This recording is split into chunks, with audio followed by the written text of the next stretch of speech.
तो ये है पेरेंटिंग के ऊपर।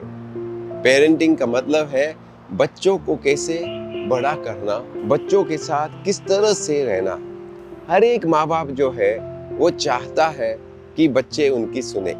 कौन नहीं चाहता है, कौन से माँ बाप नहीं चाहते कि वो बच्चे उनकी सुने। यस, मैं भी चाहता हूँ अपने बच्चे अपने माँ बाप के सुने, लेकिन उनके तरीके होते हैं, अलग अलग लेवल्स होते हैं पेरेंटिंग के ऊपर।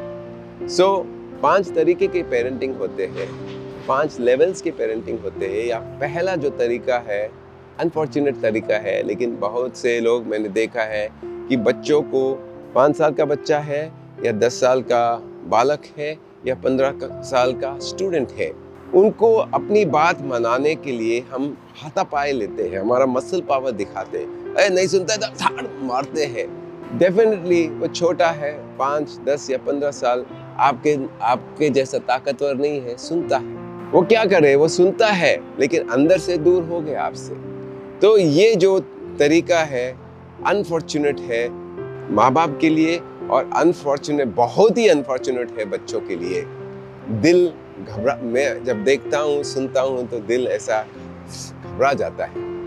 एक दूसरा लेवल जो है पेरेंटिंग के लिए कि हम चाहते हैं कि बच्चे मेरी बात सुने, तो क्या करें? तो हम अपना मसल पावर तो नहीं, लेकिन ये पावर चाहिए, चिल्लाते हैं जोर से।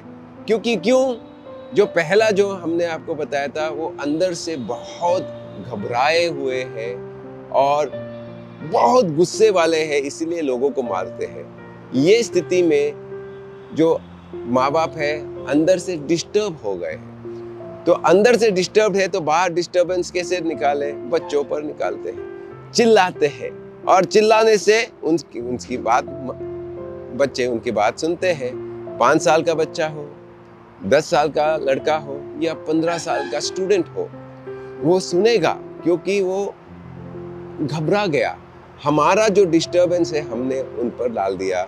ज्यादा से ज्यादा यही तरीका सब जगह मैंने देखा है। ओके, और ये भी बहुत अनफॉर्चुनेट है। हम कृपा करके बोलते हैं कि ऐसा मत कीजिए, ऐसा करने से बच्चा सुनता तो है लेकिन अंदर से दूर चले गया है। तीसरा टाइप के पेरेंटिंग, ये पेरेंटिंग है कि लेन देन का, ये रिश्वत देने का पेरेंटिंग है। 5 साल का बच्चे को बोलेंगे ये करेंगे तो मैं आपको चॉकलेट देता हूँ। 10 साल के बच्चे को बोलेंगे होमवर्क करेगा तो मैं ये ला के दूंगा। 15 साल का स्टूडेंट को बोलते हैं कि अगर आप मेरी बात सुनते हैं तो मैं ये जाकर आपको जो आपको चाहिए लेके देता हूँ। ये जो रिश्वत का जो तरीका है ये भी हेल्दी नहीं है। बच्चा सुनेगा।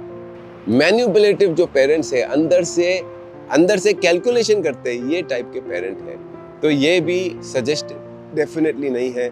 बच्चा सुनेगा लेकिन वो भी कैलकुलेटिव हो जाएगा, वो भी मैनिपुलेटिव हो जाएगा। वो भी अपने अंदर में सोच रहा है कि किस तरह से आपको भी मैनिपुलेशन करे। चौथा जो पेरेंटिंग है, फोर्थ लेवल जो है, फोर्थ तरीका, ये इधर का तरीका है। इसको बोलते हैं प्रेम का, अनकंडीशनल लव बोलते हैं। कुछ भी बच्चा करे, 5 साल का हो, 10 साल का हो या 15 साल का हो। 5 साल का बच्चा आपकी बात नहीं सुनता है, कुछ भी गड़बड़ करता है और आपको इरिटेट करता है, फिर भी आप उसको हग कीजिए, झप्पी मारो। 10 साल का बच्चा होमवर्क नहीं करता है, झप्पी मारो। 15 साल का जो स्टूडेंट है आपकी बात नहीं मानता है, टीवी या मोबाइल या गैजेट्स के ऊपर है, उसको झप्पी मारो। ये झप्पी का प्रेम का भाषा है। यही तरीका बहुत सुंदर है, बहुत हेल्दी है, आगे लेके जाएगा बच्चे को और आपको। लेकिन इसमें एक संकोच है, इसमें मोह है, इसमें अटैचमेंट है। तो जिस दिन माँ बाप नहीं रहेंगे या बच्चा नहीं रहेंगे, उनका पूरा जिंदगी टूट गया है। इस तरह से भी मैंने बहुत लोगों को देखा है कि उनके बच्चे गुजर गए तो समझो माँ बाप खत्म हो गए, या माँ बाप गुजर गए तो बच्चा एकदम टूट गया। तो ये भी बहुत अच्छा हेल्दी पेरेंटिंग है जब तक दोनों जीवित है। जीवित नहीं है तो टूट जाता है अंदर से। पांचवा जो लेवल है ये बहुत सबसे उचित, सबसे सुंदर, सबसे बेहतर ये फ्रीडम का भाषा है, ये स्वतंत्रता का भाषा है। स्वतंत्रता का भाषा का मतलब क्या है? आप बच्चे को चॉइस दो, फ्रीडम दो।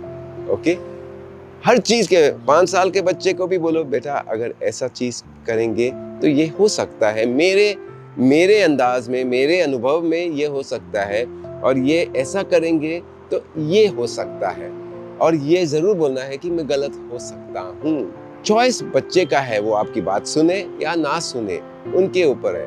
आपकी बात सुने, बहुत अच्छा, खुश रहो। आपकी बात नहीं सुने, कोई बात नहीं, क्योंकि उसका कुछ अनुभव होगा, वो अनुभव से वो सीखेगा कि उसने जो डिसीजन लिया है ये वो बराबर था या नहीं था। चॉइस उसका है। 10 साल का लड़का ने चूज किया कि मुझे नहीं करना है होमवर्क, ठीक है, नहीं करेंगे, और वो बहुत अच्छे मार्क्स मिले हैं, समझो।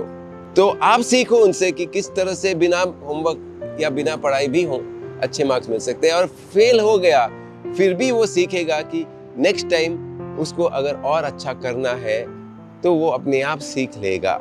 चॉइस हमेशा बच्चे पर रहने दो। ये वाक्य हमेशा बोलना चाहिए, मैं गलत हो सकता हूँ, चॉइस दो। मेरे मुताबिक ऐसा करेंगे तो ये होगा, मेरे मुताबिक ऐसा करेंगे तो ये हो सकता है, ये हो सकता है, नहीं करेंगे तो ये हो सकता है। चॉइस उनको दो, वो करे ना करे उनके ऊपर है, उन पर है। दोनों तरीके से वो सीखेंगे। अनुभव सबसे बेस्ट टीचर है। अगर आप पेरेंटिंग करेंगे तो आप भी मुक्त है, वो भी मुक्त है, आप भी फ्री है, वो भी फ्री है। फ्रीडम से उनको अगर लाएंगे तो ये जो पेरेंटिंग है सबसे उचित है। ये आप करके देखिए। इसी को कहते हैं 5वां लेवल ऑफ पेरेंटिंग, जो प्रेम है, भरपूर प्रेम है, लेकिन मोह नहीं है। अनकंडीशनल लव, पूरी तरह से स्वीकार करना, जैसे भी वो है मुझे 100% स्वीकार है, without any attachment. This is so beautiful and wish you wonderful parenting in your life। आप ऐसे पेरेंट सबको नसीब हो, सब बच्चों को इस तरह से पेरेंट्स के, ये टाइप के पेरेंट्स नसीब हो, ये मेरा प्रार्थना है। और आप जो ये देख रहे हैं आप भी वैसे ही हो, ये मेरा संकल्प है। मुबारक हो पेरेंटिंग में। Thank you, thank you, thank you.